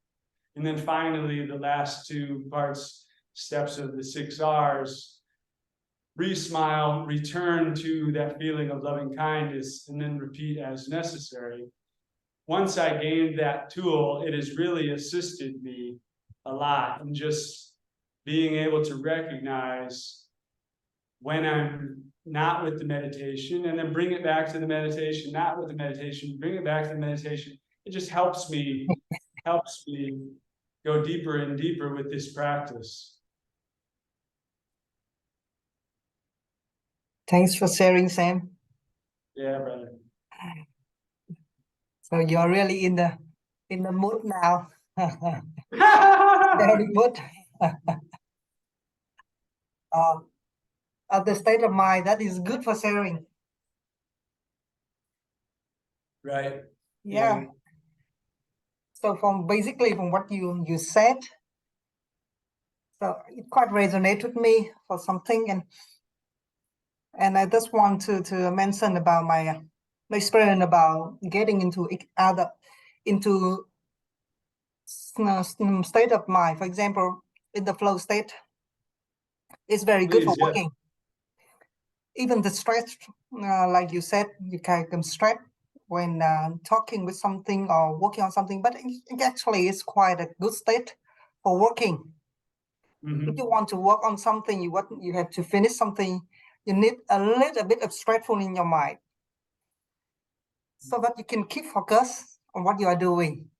Nothing else matter, and whatever happens is, I don't care. Just focus on the work at hand, and it gives you the energy to doing.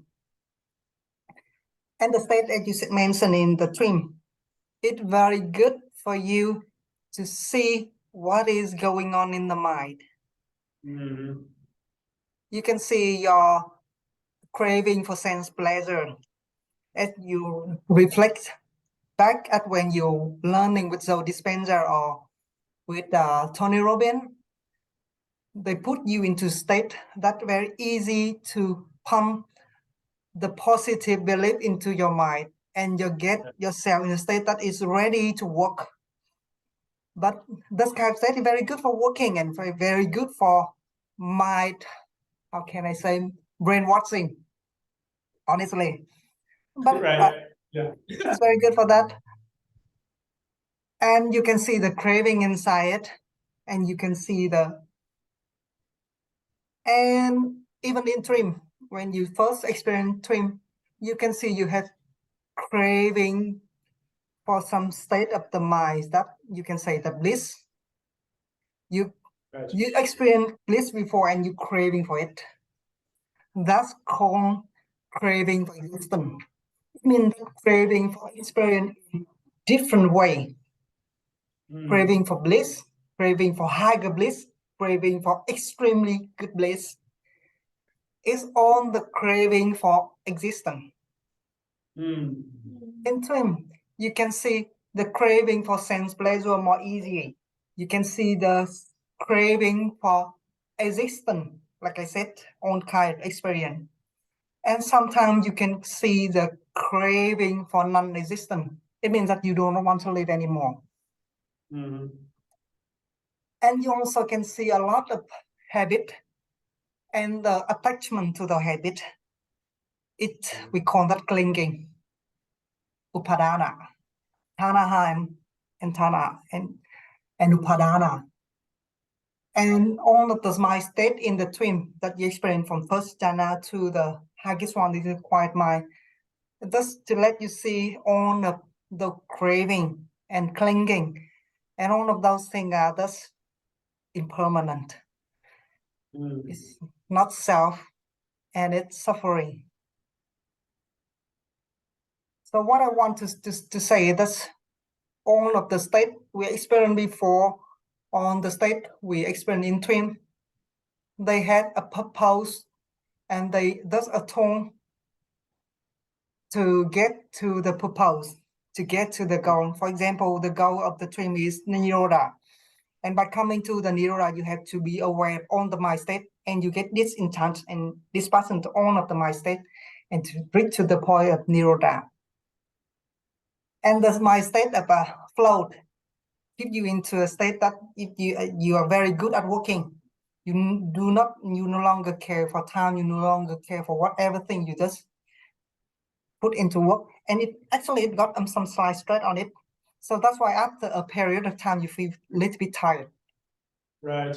You feel tired sometimes, yes. Yes. That's my experience. And that's what I want. Also, I asked you the question because I want to see whether you see clearly all of the state for that, and the tone you experienced before. It all has a purpose, and those are the tools to even the mind state are tools to get aware of something and to read something. Okay. This time is quite. Do you have some more time? I've got all the time you like. Okay. Yeah. I am interested in your experience with the teacher in TWIM. Could you tell me what teachers create something impactful to you, you gratitude for them, and you learn from them, all of the teacher, even the positive and the negative side, because all of the teachers, because there's a human being, even the sainthood, the anagami or the arahant, there's a human being. They have some habit that is good in our view and bad in our view. Yes, so we learn from them even in the good thing, and also even in the bad thing. We know, oh, that's a bad habit, so I have to avoid it. Right. Yeah. And it's normal. It's very normal. Right. It's very practical to see that. So could you tell me about all of the teacher you learned in TWIM, what you learned from them? Sure. Maybe just one moment here. Take some time.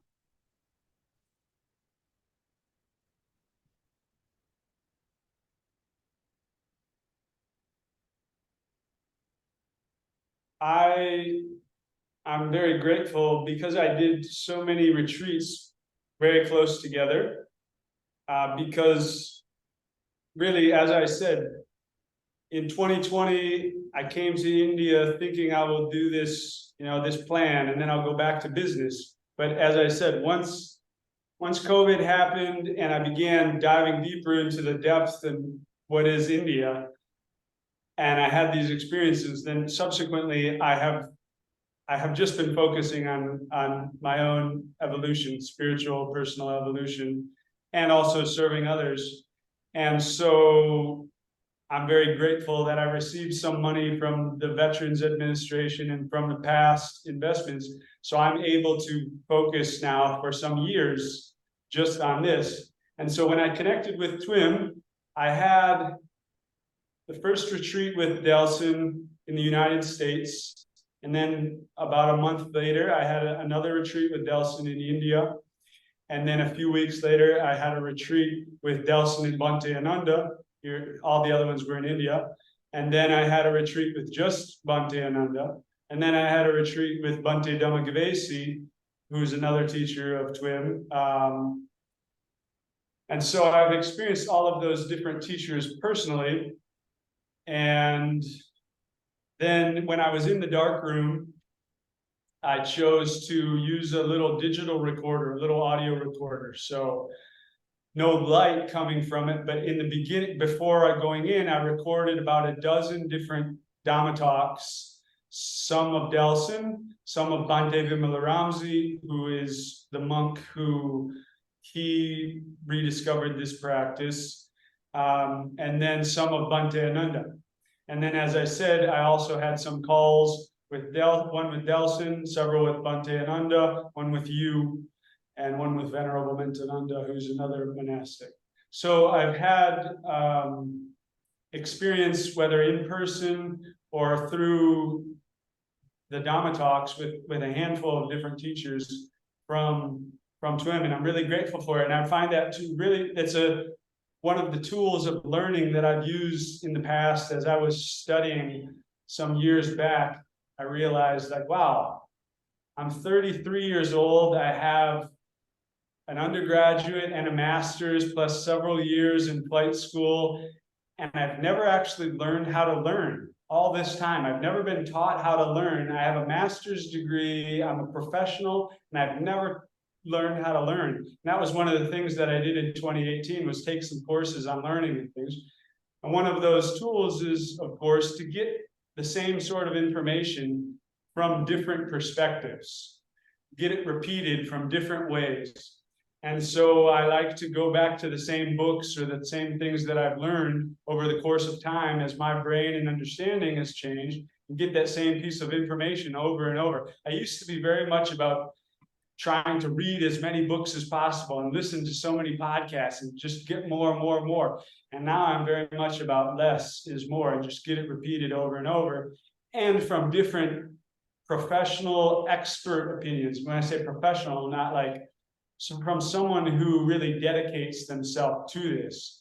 Because in the world that we live in now, it's just like consumption, everything else is consumption information. We're just swarmed with so much information. Whatever the statistic is, every year more information is produced than all the information before 1900, or whatever it is. We're just deluged with information, and no offense to them, but in my opinion, the majority of information comes from people who don't really have, I won't say a right, because they have the right, but it's not appropriate for them to be sharing information. Just like, really, for me, I don't feel it's appropriate. I don't share information as if I really know anything. I'm only sharing my journey, but I'm definitely not giving any sort of guidance or saying I'm a teacher or something, because even though I've had, 200 days in a darkroom, I'm just scratching the surface on understanding darkroom, and I'm not even coming from a lineage where I've learned from people who are masters. I'm just putting it together. And so if I were sharing about darkroom 2 years ago, when I have more experience than 99% of people in the world, because I've done some months in it, I still would have been sharing things back then, which I wouldn't share now. And that things would have been coming from some place of ignorance that people would have taken as if I know what I'm talking about, and then they would have been in some way negatively impacted. And so these days, I really just try to consume information that seems to be coming from people who are at a very high level in whatever they're doing. And I'm really grateful with TWIM that these teachers seem to be coming from that. And in some way, we can test that. Delson is being studied by Harvard or Boston Medical or University of Amsterdam. He's being studied. He's being put in machines. His brain waves demonstrate some of the things that he has attained. These are abilities that only come from being at a high level of meditation. So it's not a question. And so, yeah, each of these teachers, for me, they communicate in very different ways. And I have really benefited from having the whole range. So yeah, I mean, what to say? I would leave it to each person to watch their videos or to hear how they communicate and see which one resonates. When I was in the dark room, sometimes, for example, Bhante Ananda, as I said, he's very much about joy and just having fun and just laughing all the time. And so sometimes in the dark room, I'm feeling pretty heavy, maybe, or feeling, maybe just a little bit tired. And so I listen to him, and it's just laughter and joy and happiness, and and I'm feeling good. Feels good, and it helps lighten the mind, because maybe I'm at a period where I really start striving because I got to some deep state, some deep experience, and so the mind kind of tries to hold on to that, says, I want to get that again. So really start striving and trying to force the practice. So it starts getting dry. And then I hear him, and he's just light and happy and relaxed. And don't worry about it, it's all good. Okay, that brightens me up.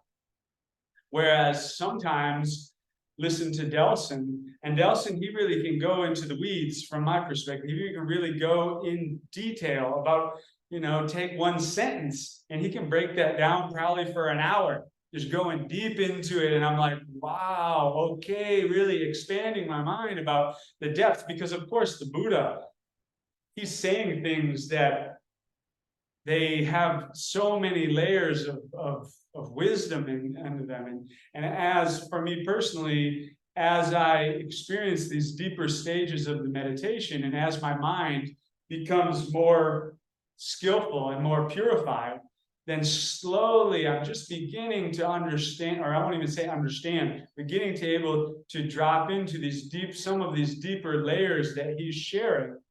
But without having a guide like one of these teachers, and as I'm speaking about Delson, who can point out some of these things, I wouldn't recognize them. I wouldn't notice. And so Delson, he can really go into the depth in these different ways. Then Bhante Vimalaramsi, listening to him, he has this kind of mixture where sometimes he's funny and he's laughing.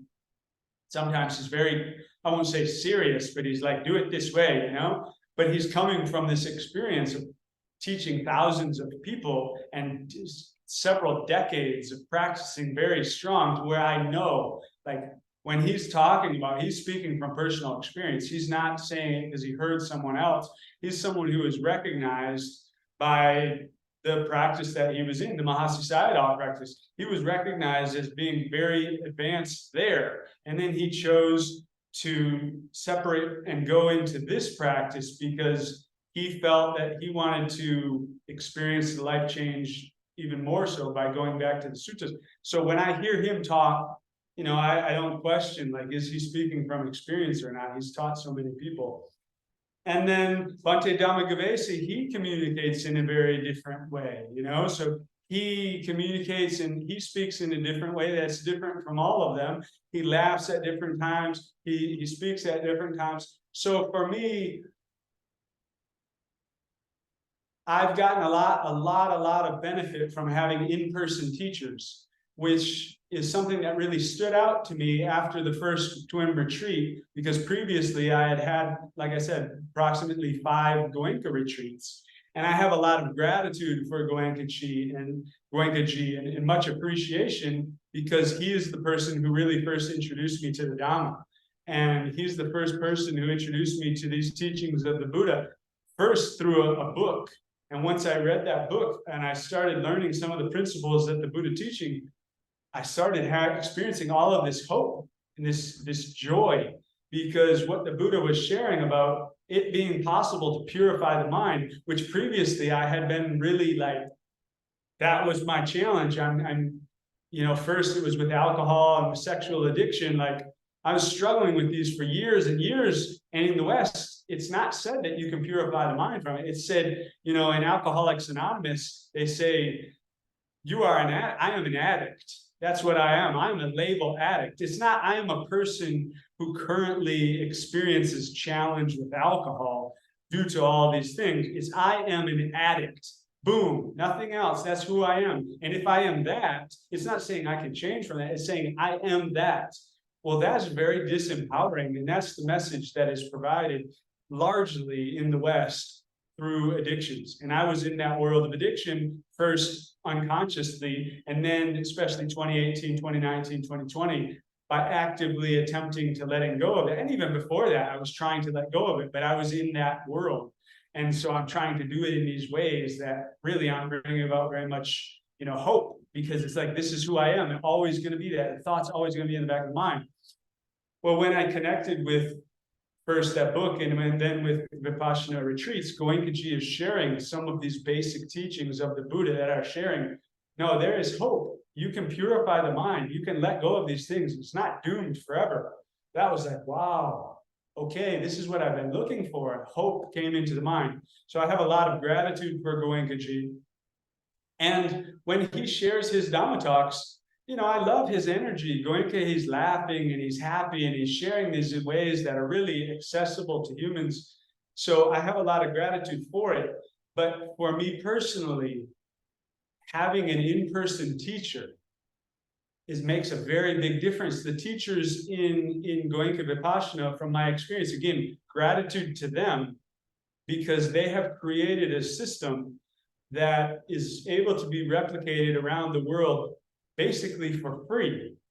For me to be able to go to a 10-day retreat and to not pay anything, that blew my mind, because I'm coming from a place where I'm paying $4,000 for Date with Destiny, Tony Robbins, or I'm paying thousands of dollars for psychedelic retreats. It's no problem for me to pay a couple grand. I don't even think about that, because in the West, that's what it is. You pay for what you get. That's the way that we're taught. And for me to go to a Goenka retreat and for it to be totally free, food, room and board, and the teaching itself blew my mind about what is possible. Really opened up some things. So what they have created, I think it's incredible. And the fact that the teachers in Goenka Vipassana, they're mostly regular people who have jobs or whatever, and they donate their time. Much appreciation to them. But what I experienced with being able to have one-on-one teacher interviews in TWIM, which doesn't really happen in Goenka because of the size of the classes and just because of the way they do it, that really assisted me a lot. And if I had gone through this darkroom retreat, or any of the 10 days, but especially this darkroom retreat, and I hadn't had the interactions with the teachers that I had, like I said in the beginning, my results would not have been nearly the same, I don't think, because the mind is so vast and it's so subtle. And we have so many unconscious habit patterns that have been trained over decades, millions of repetitions of thinking and doing in this way, that to try and really get in there in this very subtle little way and parse things out, to try and figure it out on my own, that's unlikely without, a few lifetimes at least of going in there. Like, it's going to be challenging to do that. And so to have these people who have already gone before and they've taught, hundreds or thousands of people, and they can say, well, actually what you're experiencing right now, it feels like it's such a big deal, but actually I've seen like 500 people do the exact same thing. It's pretty much common. You don't got anything to worry about. You're actually doing really great. I would adjust just a little bit, do this, and just continue on. Actually, what you've been spooling about and looping about for 10 days and really worrying about, don't worry about it. It's actually all good. You're totally fine. That's like, oh, great, sweet. Next, move on. So having access to the teachers has been a game changer for me with this practice. Of course, anyone can improve, like you said. And one thing that I would say for TWIM or for meditation in general is I don't know. I don't even know, like, because I'm speaking only from my own very limited experience, but it would be something like having some sort of possibility to give feedback or something like that. Because sometimes, for example, a teacher may be sharing these deep concepts, really deep, and going in deep for an hour and a half, but I'm like, yeah, this makes sense, but it's so much information that it's hard for me to remember the stuff we were talking about in the beginning. And so if I could give the feedback, okay, at the end, if you could give a little review, that might remind me about all the stuff we've gone over, just some possibility to do that, because these things are so deep. But yeah, I've been going about looking at TWIM, attempting to look at it very, very honestly, you know, because more so I'm interested in my own personal growth. And so I'm not interested in saying, okay, I found TWIM, it's the perfect thing. Like, you know, I'm just going to do this for the rest of my life. I want to see, and that's why I'm not going to say, I just got out of this darkroom retreat. I won't even speak about my results on TWIM, which has been since August. So that is coming on, whatever it is, 9 months or 8 months. I've had 5 10-day retreats, and I've had several months in the darkroom, a couple thousand hours. And I'm not going to say what my results are because I don't know, because I haven't really been out in society yet. So I can say, yeah, I experienced these jhanas and I had these incredible experiences and whatnot. But that doesn't really mean anything if I don't go back, you know, to my brother's wedding next month and I'm with all the family. We'll see, you know, like I'll get some great opportunities for practice. I'm not expecting it to be perfect because I've got 39 years of habits going in the other direction and it takes time. So I'm going to have grace with myself, but I'm going to see how do I respond and interact in these next times. So I'm not going to speak about the results that have come from TWIM right now. But as of right now, overall, I've been really happily, pleasantly surprised and grateful because, like I said, I was intending to go into Mahasi Sayadaw technique in Burma, a very different technique, very focused, very intense. And that's kind of historically how I've gone about things, being in the military. Let's do things as intense as possible, like that. And then I connect with this practice, which as I step back and I check in, oh, this actually resonates with all these little things I have put together. I'm resonating with the metta from Goenka. I'm practicing smiling for years. I'm wanting to improve my way of communicating with others and feel love more with others. And I like having a little methodology. The 6 R's fits in very easily, you know, and relaxing, that fits in. And so all of a sudden I've connected with this practice, which at least currently seems to resonate really deeply. You know, we will see moving forward. Like I said, I'll give this a year. So August will be that year and I'll review then. Do I continue with TWIM? You know, what have the results been? Have they been, do I continue with it? Do I give it more time of just focus solely? Is there another practice that seems to resonate more? We'll see at that time.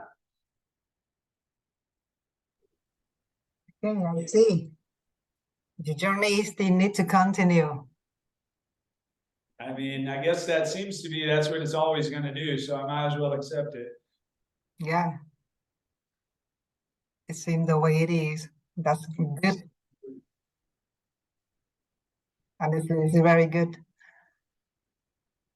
The last question I intend to ask is what you're planning in the upcoming years for the journey, but I think I know the answer now. It's the Yeah. same. So currently, even before I connected with TWIM, as I said, really since this last time in India, and if I look at it, even before then, but I wasn't aware of it, but as I began experiencing the benefit that came first from just prioritizing myself. And that came around the end of 2017, where I was in the MBA. Previous to that, I was prioritizing making money. And I was prioritizing some of these things because I thought, from my past understanding as a little child and things, I thought that I need to have money in order to be a good husband because I had conflated these experiences and father. I had conflated, and I thought, if you have, because I grew up, we didn't have that much money. And I had thought, if you don't have much money, then that brings in stress to the family, and it's difficult for the children and for the marriage.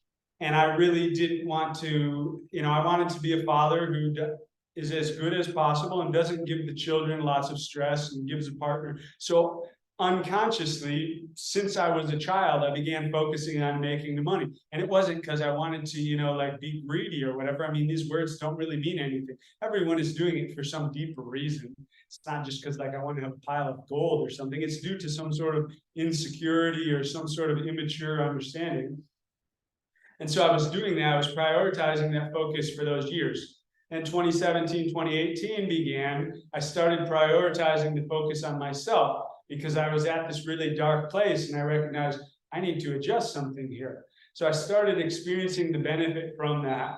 And part of that was taking space from all the doing and taking space from all the interacting. So still interacting with people, but also having time for myself. And then slowly the different practices came in. And so 5-minute meditation, 20-minute meditation, 30-minute meditation, breathing or chanting or these sorts of practices where I'm with myself, or just being in nature, walking and talking to myself. That was a tool that I have used a lot. Really enjoy just being in nature and talking to myself out loud, and then answers coming and intuition flowing, and experiencing, okay, I enjoy being with friends, socially, or parties, or just relax. I enjoy being with a lover, or partner, or with family members, young children, or animals. I enjoy that. But I also really enjoy just being alone and starting to have now these 5-day and 7-day retreats, which previously, if you ask my family or friends, I think most of them would say I was the most socially active person.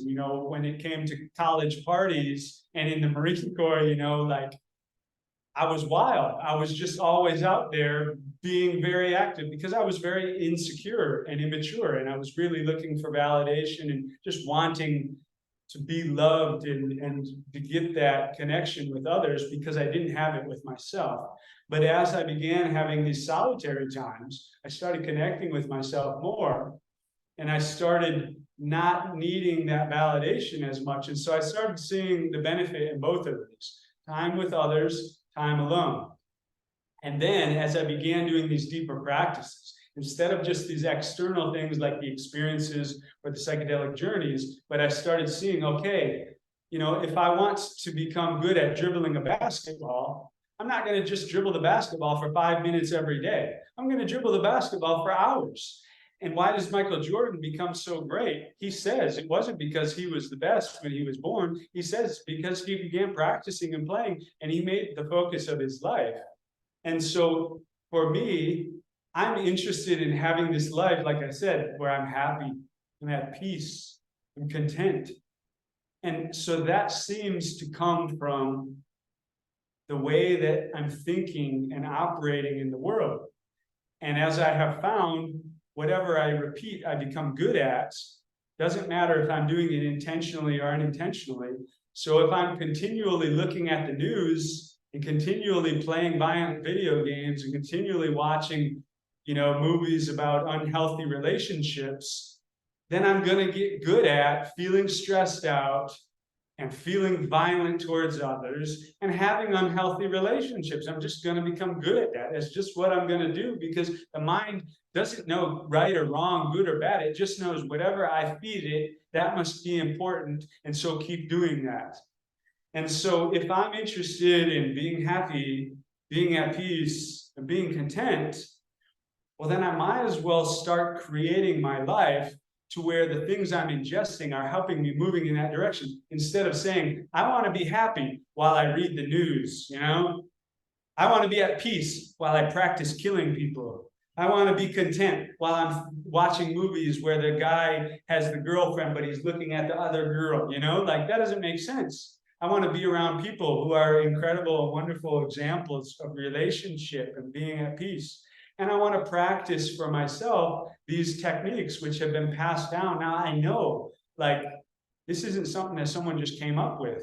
It's survived over 2,500 years. millions of people have practiced this. I can see people firsthand. I can meet them at every retreat I've been to.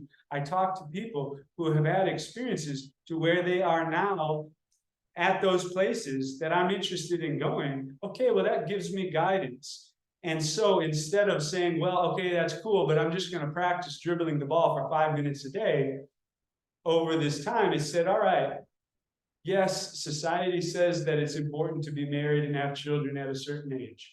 Yes, society says it's important to be a contributing member of society by basically working at a job that is generally accepted in order to get money, to buy more stuff, so that other people can work at a job to get money so they can buy more stuff. Yes, society says that's important. But now that I have more confidence in myself because I have a more close relationship with myself, I'm doing less of this stuff. So my mind is quieter. So the intuition can tell me, no, that way doesn't really feel that good. Yeah, that way feels more natural and appropriate. No, yeah, no. Okay, I have more confidence now. So now I'm less concerned. Society says, do the job, and you're selfish if you don't do the job. Well, okay, society, I'm going to let you do that if that's what you feel. But actually, when I'm doing this mental purification, it actually feels really good and healthy. And if I look at my results now, I would say near on 99% of my interactions are in some way positive, in some way supportive of me and of others. Whereas if I look when I was working in the military, which is very well respected, and I'm an entrepreneur at the same time, so I'm contributing to society and creating things. And my interactions then were at best 50-50, you know, because I'm operating from also this place of dissatisfaction, and I've got all of these escape mechanisms of alcohol and using people for sexual and interacting in all these sorts of ways. So I want to help people, but I'm also harming people and harming myself at the same time. So if I look at my results, it seems like separating from those things that society says are most important to do, at least for right now, I'm only speaking about right now, but my results are bringing about things that I'm interested in. So over these years, I've gained more confidence with that. And then, of course, as we do that, we connect with other people like yourself and others who are more on that path. So gain more confidence as see them doing it and gain examples of people who have gone before. And so in the past several years, it has felt like I'm going in this more monastic sort of way of like separating from society in general and focusing on purifying myself so that when I do come back into society, then it's really like, yeah, my interactions are really positive because I still have negative interactions, even if it's generally positive, but we're talking and I'm kind of like, yeah, can you believe how crazy society is and the education system's all messed up? The pharmaceutical companies, man, they're just trying to get everyone to do this. You know, it's still coming kind of negative, even though like we have a positive relationship, but sometimes my energy is negative. And so really, I feel to just continue this period of mental purification and mental development so that there's much less of that sort of thing. So I can talk about it and I can say, yeah, well, the current education system seems to bring about that, but have you thought about this? Instead of saying, oh, it's so stupid and this is ridiculous, you know, like that. So I can still assist people or assist myself, but it's in a way that's not negative. So right now, my intention is to go to Sri Lanka here shortly and to take a temporary ordination as a monk at a monastery there to be able to just basically continue the energy and the focus on meditation that I have been over these months. And then I'll go back to the US for some things. And yeah, we will see in the future, really. I feel very connected with India, at least currently. There's just something for me special about India as far as once you get below the surface and the depth of spiritual practice, even if it's not a practice that I'm doing, there's just such strong energy. And then in Southeast Asia, it has so much of the people who in some way practice or, find value in the teaching of the Buddha as far as just purifying the mind, not from a religious standpoint, from I'm interested in not experiencing suffering, so I'm going to do these practices that causes less suffering. So that really resonates with me. But who knows? I have love for the world, so who knows? We'll see. I take it step by step. My brother's wedding is something that I intend to be there to support them and assist them on this next stage of their wonderful life. So that's something that I put out there as like a plan or an intention. But beyond that, I don't really know. And it's been a big question in my life for these years of, do I continue in the more householder route, with a wonderful partner, and continue more in that journey, because there's a lot that I really appreciate from that, to be with a loved one who's so aligned, and so supportive. We can assist each other, not even just like, oh, let's focus on evolution, but just, I love cooking, with my partner, and just doing these wonderful things, just hanging out, having a fire together and just chatting or just being quiet. I love it. It's wonderful. But then I also really find so much value and benefit from these periods of seclusion, and from being in these spaces like a monastery or a retreat, where these external temptations that come from this world, all of the things that come from this, that what percentage of interactions on a cell phone are negative? I would guess it's over 90% for most people, even though we think that this is actually bringing all this positivity. Because I can say, well, I can call my grandma, she's 99, and it's so nice. Yeah, but actually, if I look how many negative interactions do I have from this, I would guess it's over 100%. Not to mention all of the other things that come from being in society. It makes it somewhat challenging to continue on that journey. So yeah, right now we will see. I've got these two wonderful possibilities. I'm really grateful for both.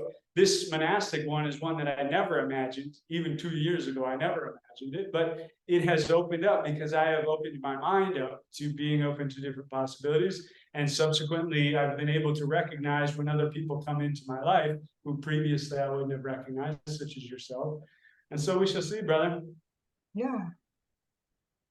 So I hope you have a good experience and learn more about your core values and the purpose you have.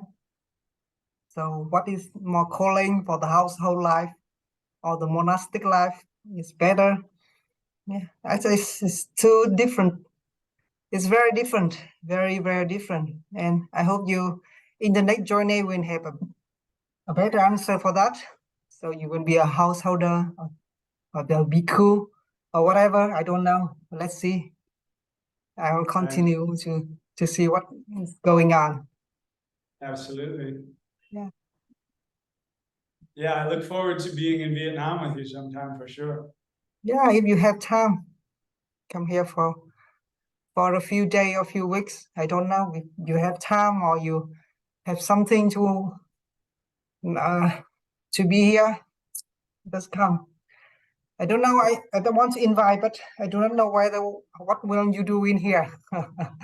So in case you have something to be in here, please be in here. Definitely. I have it in the mind for the future. Yeah. In some way. Wouldn't be surprised at all. Okay. I do learn a lot from your experience. I see a lot of things myself reflecting, and also the lesson. The lesson sometimes is very basic. It does be quiet and to take a look back at yourself and to see what do you want right now. Okay. I learned a lot, and my son is crying right now. He's waking up. I need to leave now. So thanks, brother. Thanks, brother, so much for your time. It's very nice to know you, and it's very nice to be with you on your journey. Yes. Honestly, for me, it's quite interesting because we just met a few times, and then we got a deep connection, and it's rare, honestly. Yeah, it's wonderful. It's wonderful. Thank you for thank you for, what you've been doing all of these years, because what brought you to this place, and for someone like yourself, you have a job, you have a child, you have a wife, and for you to prioritize this to where you live in Vietnam and you flew all the way to India to have a retreat, when there are so many like myself, I had Vipassana retreat centers just down the road for years where I was living and I never went. And so for you to prioritize that, to get to this place in your own evolution, not only for yourself, but also so you can connect with me, and then you can assist me in this dark room, going deeper with my evolution, and now I can share with others. Thank you very much, man. Yeah. And your journey in Dharma just started. Still a very, very long way to go. Still very long way to go. Be patient with it. See you soon, Thank you. brother. Peace. Bye-bye. Namaste.